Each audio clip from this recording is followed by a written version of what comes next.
Alright, here we go with video number 7 for this week. So I have at least met my necessary quota.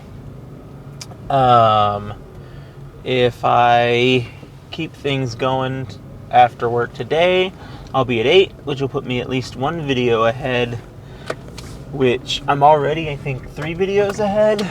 And so that would then make me 4 videos ahead, and I can just keep slowly pulling out and pulling ahead of things. And that is a good goal to have. Today, I'm talking more about the general idea of becoming a personality, if you will, and the goods and the bads that come of it. People really have to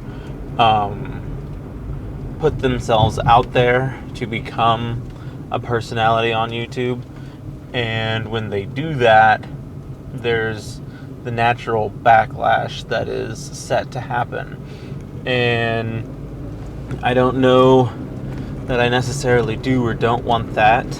Of course, the easy thing would be to just make your money and then disappear into the sunset and have no one really be any the wiser about who you are or what you did. That would be a nice way about it. But it's very hard, especially on the social media marketing, to do that. But it's not impossible. But I think about the phrase that gets tossed around a lot, where you're the hero until you live long enough to become the villain. And so many times I have seen that philosophy come true. There's very few people, famous people I know, who have had this great level of inspiring positivity and not had some sort of a villain era. Honestly, the first one that comes to mind is Mr. Rogers. I don't know that Mr. Rogers ever had a villain arc, so to speak, or a time where people thought he was evil or spouting bad things. But just about every other major celebrity who helped shape the world for what it is either died early or lived long enough to become a villain. One of the first names that always comes to my mind is Michael Jackson. Huge, bigger than the world, bigger than the earth music celebrity who grew to such extreme popularity and had one of the biggest downfalls of anybody, really. He was the biggest thing in the world for a good chunk of time, and boy, when he had a fall from grace, was it an intense fall from grace. And this whole concept and thought process spirals around the fact that I've been watching videos of or related to this Mr. Beast controversy, and I don't think that I've never really been a fan of his videos. It's more or less just the type of videos he creates that I've not been a fan of. I don't necessarily have anything personal against the guy, but I think what a lot of people forget or they get wrapped up into the idea that this man is a businessman. The world revolves around money, and he is very good at making it. And I know a good buddy of mine in particular is very gullible and really does believe that they're doing all of these things completely in good faith, and really gets behind this guy. And it's those sorts of people that he targets, and I feel like there is more people like that in the world than we might think. And I think people are gullible to different things than we give them credit for. Like, I don't think most people are gullible to everything that you present in front of them. But if you present something in front of them that appeals to them enough, and they know a little enough about it, then they're easy to be gullible in that way. I've been jaded in that I've always seen these big YouTubers as businessmen, because that's essentially what they are. And if they're not providing a service or product that I am at all interested in, then I don't tune in. And I can say with 100% confidence that I've not seen a single Mr. Beast video. And I think the person before him was Logan Paul. I feel like he was the big YouTube guy that was larger than life, and he had an epic fall from grace as well. He made that video where he was mocking the Japanese suicide forest, and for that he got canceled and people disliked the ever-living heck out of him. I remember it was a whole big thing, and he's kind of died down in the YouTube world. I don't hear a lot of stuff about him anymore. He's a professional wrestler now, so maybe, I'm sure he still does YouTube, but that's not his primary thing anymore. He's got his own like Gatorade-like drink out as well, which is outselling Gatorade actually, I think. And again, they're business-minded businessmen that are really good at making money. And then, so after the fallout of Logan Paul, Mr. Beast steps up as the spiritual successor for the person who's going to wear that best YouTuber crown. And I've never watched either of their videos, but now here we are entering his villain arc as well, where he is having a major fall from grace. People are losing faith in the products that he puts out, and he is scrambling to keep his image. And I think what would be interesting, because this is all business, it's all show business, I think would be interesting is to see someone really lean into it. I think about in the 90s when The Rock was trying to make his name in the wrestling business. Everybody hated him because they billed him as this really cheesy, chip off the old block babyface character who was just nicer than nice and better than white bread, and everyone just absolutely hated it. They loathed the guy. They actively booed him. And so what The Rock did was he leaned into it, and he's like, okay, like, because they were talking about giving him a heel run, making him a bad guy. And he was like, I want to do that, but give me the mic for however long. And he completely leaned into it. And he's like, he cut into the fans, he talked trash on them, he did all this stuff, and the people loved it because they were like, wow, like, this guy's not pretending to be something he's not anymore. He's just being genuine. And I think that instead of flipping the script and trying to apologize for your actions or trying to cover them up further, people should try to just own up to them. Be like, yeah, I did that, and this is why. And if you don't like it, then you can move on with your day, or move on with your life, or move on with whatever. And I think that is ultimately, it's an interesting strategy to employ as a individual who has this major platform. And like, it could blow up in your face because obviously the world is not wrestling, but I wonder if that psychology to a point actually would work.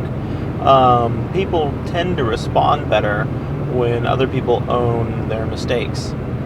If someone makes a mistake and someone says, oh, that's on me, I own that, they respect that more than the constant cover-ups and diversions and trying to get other people to not pay attention to things. And so I really think that it makes sense to at least give it a try. I don't know that I've seen a major public figure do that. Now, obviously, if you're being falsely accused of something, don't lean into it and say, oh yeah, I did that, even though you didn't. But if you did something and someone caught you, be like, yeah, you got me, like, I used special effects, or I did X, or I did Y, and that's just the way that cookie crumbles. But it does have me questioning, like, my own strategies, as I'm still very much so a small YouTuber. I don't even know if I can consider myself a small YouTuber. I'm just a person who creates videos on the internet, and I can't help but see these things and be like, do I really want that? Do I want to become this massive human being that just the entire world is constantly on notice every time they do something? I wonder frequently about the other people that I model my success after. Like, I want to have my little corner of YouTube. Like, I feel like Sam Sulek has his little corner of YouTube. Joel Haver has his little corner of YouTube. These are all people that I admire and look up to, and they have essentially what I feel I want from this platform. I definitely don't want to be a Mr. Beast, Logan Paul level creator, and with the kinds of videos that I'm making, I don't think it's possible for me to set that goal as a goal of mine. But sometimes those things happen unintentionally. So, like, I don't know that Sam Sulek was making the videos he was making with the intention of blowing up to the degree he has blown up. Whether he likes or dislikes or agrees or doesn't agree with them is a moot point at this point, because he's accomplished that. But I think that to a degree you have to put effort into it in order to get to the Mr. Beast level or to the Logan Paul level. But I feel like there is a possibility of just kind of effortlessly falling into it as well.